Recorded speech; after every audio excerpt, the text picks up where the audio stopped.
Саламатсыздар ма балалар? Бүгінгі сабағыма қош келдіңіздер. Алдымен каналға тіркеліп, сабақ ұнаса лайк басып, комментарий жазамыз. Бүгінгі сабақ қазақ тілі 4-ші сынып, 3-ші сабақ. Байлығым байтақ елім, монолог құрай аламын.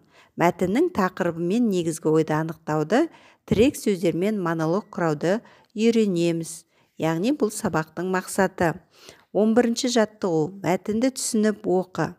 Өте ертеде бір дана қария дүниеден өтерінде қасына ұлын шақырып алып, балам, дүниемен қоштасар күнім жақын, өзіңе қалдырып бара жатқан асыл қазынам бар, сен соны іздеп тап, ұқыпты пайдалан, ұқсатып қолдан депті.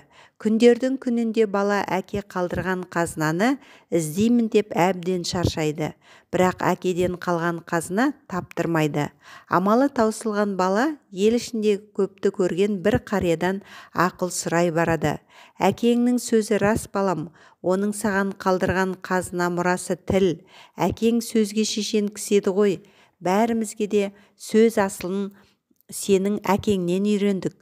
Тілден қымбат қазына жоқ деп кемеңгер қария аталы сөздің шешуін айтыпты. Бірінші, мәтін кім не туралы? Асыл қазына туралы, дана қария туралы, тілден қымбат қазына жоқ екендігі туралы. Яғни, осы үшеуінің де жауабы дұрыс. Кім қайсын белгілегісі келсе, соны белгілеп жазуына болады. Екінші, негізгі ой айтылған бөлікті көшіріп жаз. Яғни, бұнда негізгі айтылған ой бөлік, негізгі ой, ол балам, дүниемен қоштасар күнім жақын, өзіңе қалдырып бара жатқан асыл қазынам бар. Сен соны іздеп тап, ұқыпты пайдалан, ұқсатып қолдан. Яғни, бұл негізгі ой. Үшінші, қайсысы мәтіндегі негізгі ойдың қысқаша атауы болатынын таңда. Яғни, бұнда асыл қазынам, соны іздеп тап, ұқыпты пайдалан, ұқсатып бақ. Яғни, бұнда әке аманаты. 12-ші, мақал мәтелдерді жатқа жаз.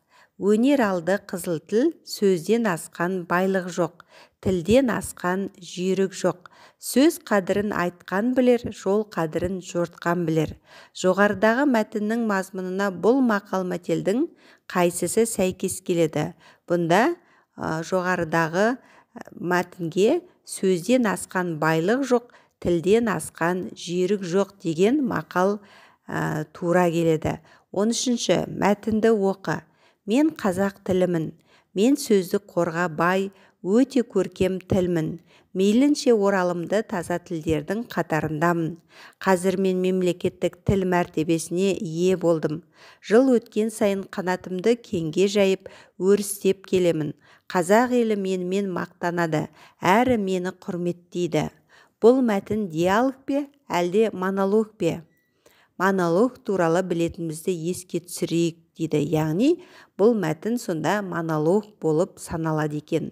Монолог дегеніміз сөйлеушінің өз ойын бір немесе бірнеше адамға арнап айтатын ауызша сөйлеу әрекеті. Монолог жазбаша түрде де кездеседі. Екі жағдайда да монолог бір адамның сөйлеуі немесе бір адамның ойы. Яғни, екі жағдайда да монолог болады екен. 14-ші, тірек сөздерді пайдаланып, мен тәуелсіз елдің ұланымын деген тақырыбында монолог құрап жазамыз. Олай болса, тірек сөздер мен тәуелсіз ел ұланы Қазақстан 1991 жыл тәуелсіздік ата-баба арманы, елбасы бақытты балалық шақ, әлемге танылу. Олай болса, мен тәуелсіз елдің ұланымын.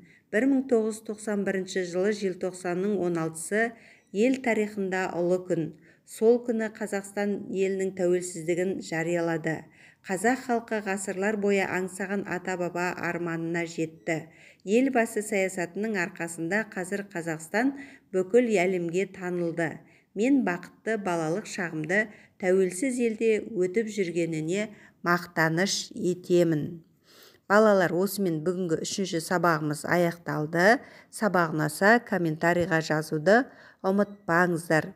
Менің сабағымның одан әрі таралуына көмектесесіздер.